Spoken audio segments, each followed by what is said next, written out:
I signed a fake marriage certificate just to score a rent-controlled apartment in Brooklyn. But somewhere between building cheap Swedish furniture and lying to our nosy neighbors, I accidentally fell completely in love with my fake wife. 3 years ago, I was desperate. I was 26, working freelance graphic design and sleeping on a buddy's lumpy futon. Rents were insane. Then, I found the holy grail. A massive, sun-drenched, rent-controlled 2-bedroom in Park Slope. There was just one catch. The landlord explicitly preferred renting to, quote, settled married couples. I needed a room with a door. Over cheap beers, we hatched a totally insane plan. We bought 2 cheap rings off the internet, printed out fake wedding photos, and marched into the leasing office, holding hands. We nailed the interview. Maya had this whole intricate backstory ready to go. She told him we met at a farmer's market, reaching for the exact same heirloom tomato. It was cheesy, but our landlord ate it up. He handed us the keys almost immediately. At first, the rules were strict. We split the rent right down the middle. We had completely separate grocery shelves, separate daily schedules, and zero romantic involvement. We were platonic roommates who occasionally had to pretend to be deeply in love whenever the landlord came around to fix the old plumbing. Keeping up the charade required massive effort. Maya mapped out our entire fake relationship history on a big whiteboard in the living room. We had to memorize our fake first date, our fake first kiss, and exactly who said I love you first. The blurring of the lines started surprisingly small. Month 4, I caught a nasty flu. I was shivering, totally miserable, and isolating in my tiny room. I woke up to find a steaming hot bowl of homemade chicken soup sitting right on my nightstand. Maya was leaning casually against the doorframe, wearing oversized sweatpants.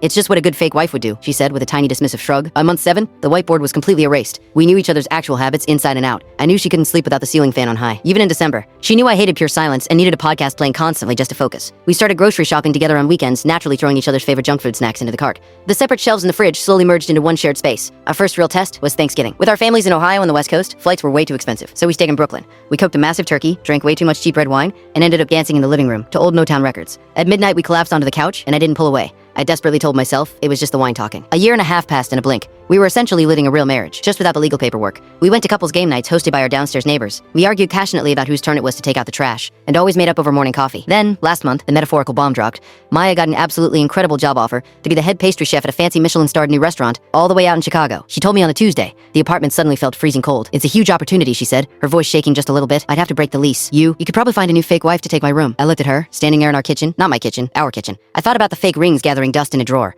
I thought about the hundreds of dinners we had shared, the inside jokes, the quiet, peaceful Sunday mornings reading the paper. I don't want a new fake wife, I said, my voice barely a cracked whisper. Maya looked up, eyes wide. The heavy silence stretched out between us for what felt like an absolute eternity. What exactly are you saying? She finally asked, barely breathing. I stepped closer, my heart pounding loudly in my ears. I'm saying that if you go to Chicago, I want to go with you, not to save on rent, because I just don't want to come home to an apartment that doesn't have you in it. She stared at me, a tear slipping down her cheek. Then she smiled, that bright, beautiful smile I had secretly loved for 2 years. Well, she whispered, grabbing my shirt collar, I guess we're going to need real rings